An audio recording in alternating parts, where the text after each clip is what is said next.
शिव के तीसरे नेत्र और उसकी प्रतीकात्मकता की कहानी। सद्गुरु शिव के तीसरे नेत्र की प्रतीकात्मकता और तीसरी आंख के खुलने पर आने वाली स्पष्टता और धारणा के बारे में बता रहे हैं। वे एक कहानी भी सुनाते हैं कि कैसे शिव ने अपनी तीसरी आंख से काम को भस्म कर दिया था। जब शिव ने खोला अपना तीसरा नेत्र, शिव ने अपनी तीसरी आंख कैसे खोली, इसके बारे में एक कहानी है। भारत में कामदेव नामक प्रेम और वासना के देवता हैं। काम का अर्थ है वासना। वासना एक ऐसी चीज है जिसका सामना ज्यादातर लोग सिर उठाकर करना पसंद नहीं करते।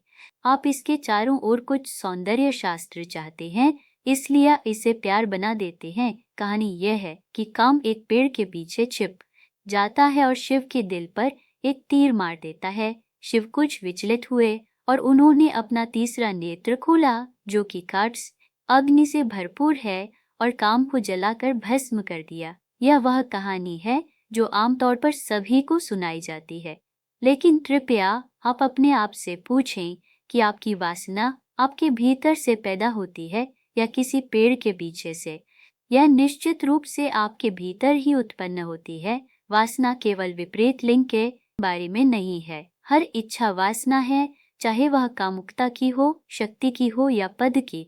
वासना का अनिवार्य रूप से मतलब है कि आपके भीतर अपूर्णता की भावना है, किसी ऐसी चीज की लालसा जो आपको महसूस कराती है, यदि मेरे पास वह नहीं है तो मैं पूर्ण नहीं हूँ। शिव का तीसरा नेत्र। यौगिक आयाम। इसी पर आधारित शिव और काम की कहानी का यौगिक आयाम है। शिव योग की दिशा में काम कर रहे थे, अर्थात कि वे न केवल पूर्ण होने की दिशा में काम कर रहे थे, बल्कि अनंत होने की ओर भी काम कर रहे थे। शिव ने अपना तीसरा नेत्र खोला और अपनी वासना अर्थात काम को उभरते हुए देखा और उसे जला दिया। राख धीरे धीरे उनके शरीर से बाहर निकल गई, यह दर्शाते हुए कि भीतर सब कुछ सदा के लिए शांत कर दिया गया था। तीसरा नेत्र खोलकर उन्होंने अपने भीतर एक आयाम का अनुभव किया जो भौतिकता से परे है, और भौतिकता की सभी बाधाएं दूर हो गईं। शिव का तीसरा नेत्र क्या है? तीसरा नेत्र एक ऐसी आंख के बारे में है जो भौतिक नहीं है, वह देख सकती है। यदि आप अपने हाथ को देखें तो आप इसे देख सकते हैं, क्योंकि यह प्रकाश को रोक देता है और इसे परावर्तित कर देता है। आप हवा को नहीं देख सकते क्योंकि यह प्रकाश को नहीं रोकती, लेकिन अगर हवा में थोड़ा सा धुआं हो तो आप इसे देख पाते हैं, क्योंकि आप केवल वही देख सकते हैं जो प्रकाश को रोकता है। आप ऐसी कोई चीज नहीं देख सकते हैं जो प्रकाश को गुजरने देता है। यह दो इंद्रिय नेत्रों का स्वभाव है। इंद्रिय आंखें केवल उसे समझ सकती हैं जो भौतिक है। जब आप किसी ऐसी चीज को देखना चाहते हैं जिसकी प्रकृति भौतिक नहीं है, तो देखने का एकमात्र मार्ग भीतर की ओर है। जब हम तीसरे नेत्र का उल्लेख करते हैं तो हम प्रतीकात्मक रूप से कुछ ऐसा देखने की बात कर रहे हैं जिसे दो इंद्रिय नेत्र आंखें नहीं देख सकती।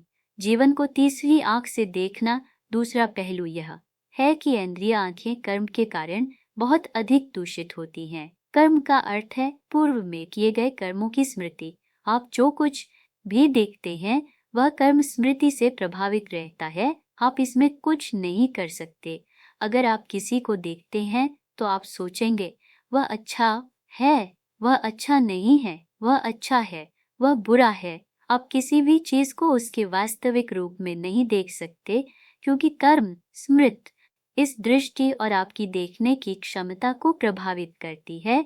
यह आपको वही सब कुछ दिखाएगा जैसा आपका कर्म है और आपकी पिछली स्मृतियां हैं।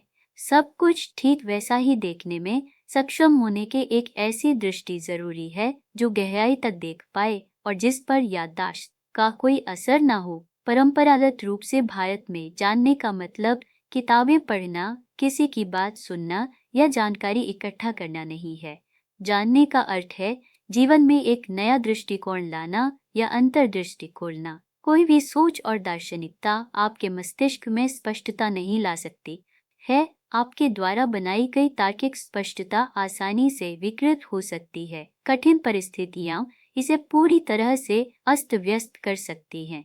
स्पष्टता तभी आती है जब आपकी आंतरिक दृष्टि खुलती है। दुनिया की कोई भी स्थिति या व्यक्ति आपके भीतर की इस स्पष्टता को विकृत नहीं कर सकता। सच्चे ज्ञान के उत्पन्न होने के लिए आपके तीसरे नेत्र को खुलना होगा।